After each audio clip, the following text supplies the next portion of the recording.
നമുക്ക് പേര് പറഞ്ഞാൽ തീരാത്ത അത്ര മഹാന്മാരായ ഉസ്താദുമാരുണ്ട്. അവരുടെയൊക്കെ ജീവിതം പരിശോധിക്കുമ്പോൾ അവരൊക്കെ വ്യക്തി ജീവിതത്തിൽ ഇതേപോലത്തെ വളരെ ചെറിയ ചെറിയ കാര്യങ്ങൾ പോലും വളരെ മനോഹരമായി ശ്രദ്ധിച്ച ആളുകളായിരുന്നു. മുരിയാട് ഉസ്താദ് വഫാത്തായ സമയത്ത് ഒരു പൂച്ച ദിവസവും മുരിയാട് ഉസ്താദിന്റെ ഖബറിന്റെ അടുത്ത് വരുമായിരുന്നു. കാരണം ദിവസവും ആ പൂച്ചക്ക് മഹാനായ മുരിയാട് ഉസ്താദ് ഭക്ഷണം കൊടുത്തിരുന്നു.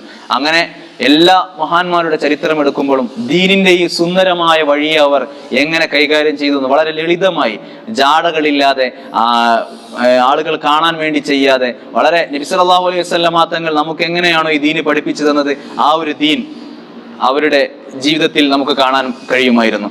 മഹാനായ കുഞ്ഞാണി ഉസ്താദ് വഫാത്തായ സമയത്ത് അവരുടെ നാട്ടിലൊരാള് അവരെ പറ്റി പറഞ്ഞത്രേ, ഉസ്താദിനെ കാണുമ്പോൾ എനിക്ക് അള്ളാഹുവിനെ ഓർമ്മ വരുമെന്ന് ആ ഒരു നാട്ടുകാരനായ ഒരാൾ പറഞ്ഞത്രേ. ഉസ്താദ് നടന്നു വരുന്ന സമയത്ത് തലപ്പാവ് ധരിച്ച് പാടത്തുകൂടെ നടന്നു വരുമ്പോൾ ഉസ്താദിനെ കാണുമ്പോൾ അള്ളാഹുവിന് ഓർമ്മ വരും. അതേപോലെ പണ്ഡിതന്മാരെ കാണുമ്പോൾ മുൻകാല സമുദായക്കാരൊക്കെ അങ്ങനെയായിരുന്നു. നമ്മുടെ ആലിമീങ്ങളെ ദീനിന്റെ ചിഹ്നമായിട്ടായിരുന്നു അവരൊക്കെ കണ്ടിരുന്നത്.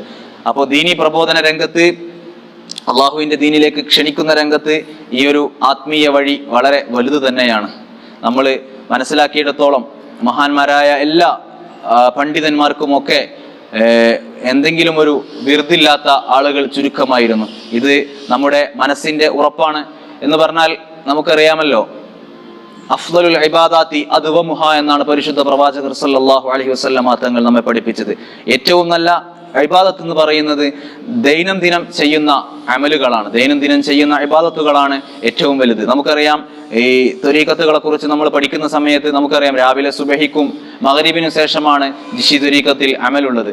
അത് കൃത്യമായി സ്വലാത്തുകളും യാ ഹയ്യു യാ ഖയ്യൂം എന്ന ദിക്റും ചൊല്ലി കൃത്യമായ ഒരളവിൽ കൃത്യമായി നമ്മൾ രാവിലെ സുബഹിക്ക് ശേഷം ചെയ്തു വരുന്നു. അതേപോലെ നമ്മൾ ഖാദിരി ത്വരീഖത്തിനെ കുറിച്ച് പഠിക്കുമ്പോൾ 5 വക്ത് നമസ്കാരങ്ങൾക്ക് ശേഷമാണ് അമലുകൾ ചെല്ലേണ്ടത്.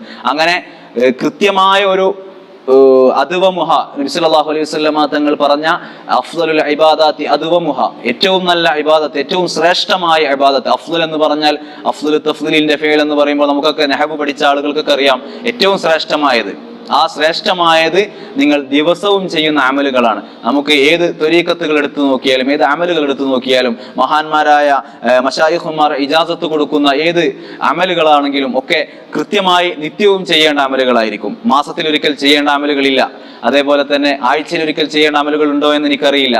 എന്നാൽ ദിവസവും ചെയ്യുന്ന ഇബാദത്തുകളാണ് ഏറ്റവും ശ്രേഷ്ഠമെന്ന് പരിശുദ്ധ പ്രവാചകർ സല്ലല്ലാഹു അലൈഹി വസല്ലമ തങ്ങൾ പഠിപ്പിച്ചതിന്റെ ഒരു ഉൾപ്പൊരുളാണ് നമ്മുടെ ത്വരീഖത്തും ഈ അമലുകളും ഒക്കെ എന്ന് നമുക്ക് വളരെ വ്യക്തമായി മനസ്സിലാക്കാൻ കഴിയും.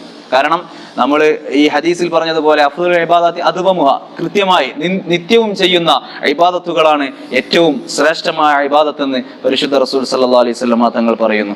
അപ്പോൾ ഈ ഒരു ആത്മീയ വഴി എന്ന് പറയുന്നത് ഇത് വിജയത്തിന്റെ വഴിയാണ്.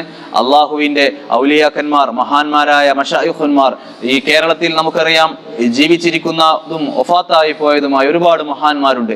ഇവിടെ കേരളത്തിൽ എണ്ണിയാലൊടുങ്ങാത്ത മഖാമുകൾ നമുക്ക് കാണാൻ കഴിയും. ഇവരൊക്കെ ഈ നാടുകളിൽ ദീനി ദഅവത്ത് നിർവഹിക്കാൻ വേണ്ടി വന്നവരാണ്. നമുക്കറിയാം, മഹാനായ അലിയുൽ കൂഫി റളിയല്ലാഹു അൻഹു, പെരിങ്ങത്തൂരിൽ വിശ്രമം കൊള്ളുന്ന അലിയുൽ കൂഫി റളിയല്ലാഹു അൻഹുവിന്റെ ചരിത്രം നമുക്കറിയാം. മഹാനവർകൾ കാടുകളിൽ നിന്ന് ഇറങ്ങി വന്നുകൊണ്ട് തന്റെ കയ്യിലുണ്ടായിരുന്ന വടി സ്പർശിക്കുന്ന സ്ഥലമൊക്കെ സ്വർണമായി മാറുമായിരുന്നു. അങ്ങനെ അവിടുത്തെ നാട്ടുകാർ എല്ലാവരും വലിയ ബ്രാഹ്മൺസും നായന്മാരുമായിരുന്നു. ആ നാട്ടുകാരൊക്കെ അവരൊക്കെ വലിയ സമ്പന്നരായിത്തീർന്നു. അങ്ങനെ അലിയുൽ കൂഫി റളിയല്ലാഹു അൻഹുവിന് എന്തെങ്കിലും സമ്മാനം കൊടുക്കണമെന്ന് പറഞ്ഞുകൊണ്ട് അലിയുൽ കൂഫി റളിയല്ലാഹുവിന്റെ അടുക്കൽ വന്നു. അപ്പൊ അലിയുൽ കൂഫി റളിയല്ലാഹു അൻഹു പറഞ്ഞു, നിങ്ങൾ എന്ത് സമ്മാനവും തരുമോ എന്ന് ചോദിച്ചപ്പോൾ അവർ പറഞ്ഞു, അങ്ങനെ എല്ലാവരും ഒരുമിച്ച് കൂടിയിട്ട് പറഞ്ഞു, നിങ്ങൾക്ക് എന്ത് വേണമെങ്കിലും ചെയ്യാമെന്ന് പറഞ്ഞപ്പോൾ ആ അമ്പലം എനിക്ക് ആരാധനാലയമായി കിട്ടണമെന്ന് പറഞ്ഞു, അവിടെ എനിക്ക് ആരാധിക്കാൻ ഒരു സ്ഥലമായി കിട്ടണമെന്ന് പറഞ്ഞപ്പോൾ അവർ പറഞ്ഞു, ഒന്നൊന്ന് ആലോചിക്കണം, ഞങ്ങൾ ചർച്ച ചെയ്യട്ടെ എന്ന് പറഞ്ഞ് തിരിച്ചു വരികയും അതിൻ്റെ ഉള്ളിലുള്ള അമ്പലത്തിലെ പ്രതിഷ്ഠ നിങ്ങളോട് ശരിയെന്ന് എടുത്തോളാൻ പറഞ്ഞാൽ നിങ്ങൾ എടുത്തോളൂ എന്ന് പറഞ്ഞു. അങ്ങനെ മഹാനായ അലി കൂഫി റളിയല്ലാഹു അൻഹു ആ അമ്പലത്തിൽ പോവുകയും പ്രതിഷ്ഠയുടെ മുമ്പിൽ പോയി നിന്നുകൊണ്ട് സമ്മതം ചോദിക്കുകയും ആ പ്രതിഷ്ഠ സമ്മതം കൊടുക്കുകയും നിങ്ങളെന്താ ചെയ്യേണ്ടത് ചോദിച്ചപ്പോൾ പ്രതീക്ഷ എന്നെ ദൂരേക്ക് വടി കൊണ്ട് തട്ടിയിട്ടാൽ മതി എന്ന് പറഞ്ഞ് അങ്ങനെ ആ പള്ളി ഇപ്പോ പെരുമ്പത്തൂർ മഹാനവരുടെ ഖബർ നിൽക്കുന്ന സ്ഥലം പണ്ട് അമ്പലമായിരുന്നു. അങ്ങനെ ദീനീ പ്രബോധന രംഗത്ത് കറാമത്തുകൾ നിർവഹിച്ച പങ്ക്, ആത്മീയ വഴികൾ, ഈ ആത്മീയ വഴിയിലൂടെ കടന്നു വരുന്ന ആളുകളാണ് കറാമത്തുകൾ പ്രകടിപ്പിക്കുന്നത്. കറാമത്ത് എന്ന് പറഞ്ഞാൽ അള്ളാഹു കൊടുക്കുന്ന ബഹുമാനമാണ്. മഹാന്മാരായ അമ്പിയാക്കൾക്ക് മുഅ്ജിസത്തുകൾ നൽകിയതുപോലെ, ദീന പ്രബോധനം ചെയ്യാൻ മുഅ്ജിസത്തുകൾ നൽകിയതുപോലെ മഹാന്മാരായ ഔലിയാക്കൾക്ക് അള്ളാഹു നൽകിയതാണ് കറാമത്തുകൾ. കറാമത്ത് എന്ന് പറഞ്ഞാൽ അള്ളാഹുവിന്റെ ബഹുമാനമാണ്, അള്ളാഹു കൊടുക്കുന്ന ബഹുമാനമാണ്. ഒരാൾ സുന്നത്തുകളുമായി അള്ളാഹുവിലേക്ക് അടുത്താൽ അവർ പറയുന്ന കാര്യങ്ങൾ അള്ളാഹു അവർക്ക് സാധിപ്പിച്ചു കൊടുക്കും.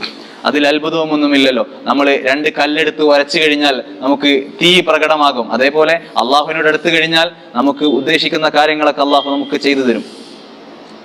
അപ്പോൾ ഈ ദീന പ്രബോധനം ചെയ്യാൻ വന്ന ആളുകളൊക്കെ വളരെ സൗഹൃദപരമായി, സഹോദര്യപരമായി, അവരൊക്കെ വലിയ അള്ളാഹുവിന്റെ അടുക്കൽ വലിയ ഉന്നതന്മാരായിരുന്നെങ്കിലും എല്ലാ സമൂഹത്തോടും വളരെ മനോഹരമായിട്ടായിരുന്നു അവർ ഇവിടെ നിലകൊണ്ടിരുന്നത്. നമുക്കറിയാം, മമ്പുറത്ത് തങ്ങളെ വലിയ ഔലിയാക്കളിലെ മഹാന്മാരായ സമാനിന്റെ ഖുതുബ് എന്ന് പേരുള്ള മഹാന്റെ കാര്യസ്ഥൻ ഒരു കോന്തു നായരായിരുന്നു. അവരൊക്കെ ദീനി മതസൗഹാർദ്ദത്തിനും അതേപോലെ തന്നെ എല്ലാവരെയും ഉൾക്കൊള്ളുന്ന, നമുക്കറിയാം അമ്പങ്കുന്ന് വീരൻ ഔലിയാപ്പാപ്പ മഹാനാവറുകൾ, അവരൊക്കെ അവിടെ ഏറ്റവും കൂടുതൽ വരുന്നത് ചിലപ്പോൾ സിയാറത്ത് ചെയ്യാൻ ഹിന്ദുസ് ആയിരിക്കും.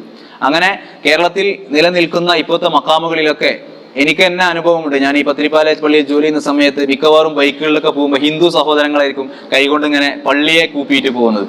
അങ്ങനെ അവരൊക്കെ നമ്മെ വളരെ വലിയ ഇസ്ലാമിനെയും മുസ്ലിങ്ങളെയൊക്കെ വളരെ സന്തോഷത്തോടു കൂടെ വളരെ ആദരിക്കുന്നുണ്ട്. അതൊക്കെ നമ്മൾ മനസ്സിലാക്കുകയും ഈ ഒരു ആത്മീയ വഴിയിൽ നിലനിന്നാലുള്ള ഉപകാരം,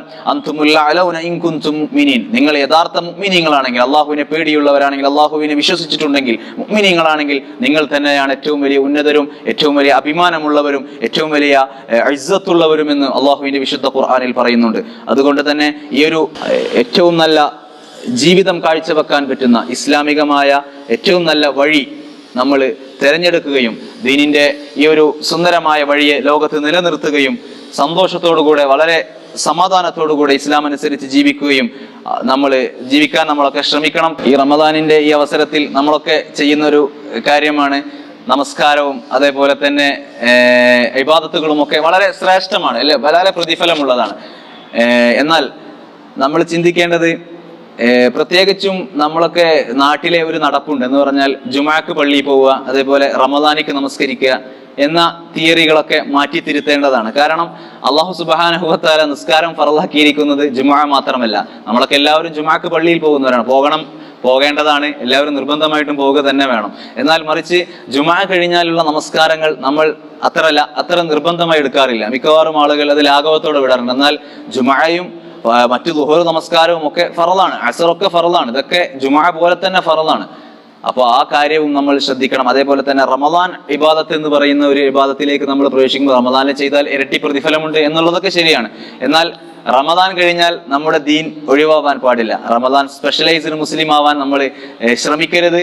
അപ്പോഴുള്ള ആവേശം റമദാൻ കഴിഞ്ഞാലും നമ്മൾ ജീവിതത്തിൽ തുടർന്ന് പോരണം. നമസ്കാരത്തെ കുറിച്ച് പറയുന്ന ഒരിടത്തും നിങ്ങൾ സല്ലു എന്ന് പറഞ്ഞിട്ടില്ല.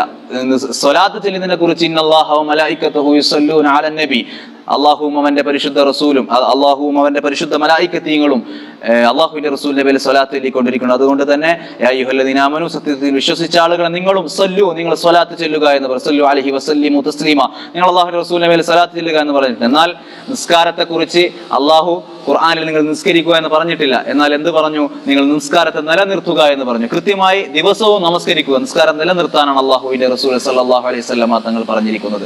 അതുകൊണ്ട് റമദാൻ സ്പെഷ്യലൈസ്ഡ് മുസ്ലിം ആവാതെ എപ്പോഴും നമ്മൾ മുസ്ലിമാണെന്ന ബോധത്തോടുകൂടെ ദീനനുസരിച്ച് ബാങ്ക് കൊടുത്താൽ ഉടൻ നമസ്കരിക്കുകയും ദീനനുസരിച്ച് ജീവിക്കുകയും എപ്പോഴും ഫുൾ ഡേ മുസ്ലിം അല്ലെങ്കിൽ ഫുൾ ലൈഫ് ടൈം മുസ്ലിം ആവാൻ നമ്മൾ ശ്രമിക്കുകയും ചെയ്യുക. അള്ളാഹു നമുക്ക് തൗഫീക്ക് ചെയ്യുമാറാകട്ടെ. അതിലേക്ക് സഹായകമായ വഴികളാണ് ഈ ആത്മീയമായ വഴികളൊക്കെ. അള്ളാഹു അതിന് തൗഫീക്ക് ചെയ്യട്ടെ. വാഖിറു ദഅവാന അൽഹംദുലില്ലാഹി റബ്ബിൽ ആലമീൻ. അസ്സലാമു അലൈക്കും വറഹ്മത്തുള്ളാഹി.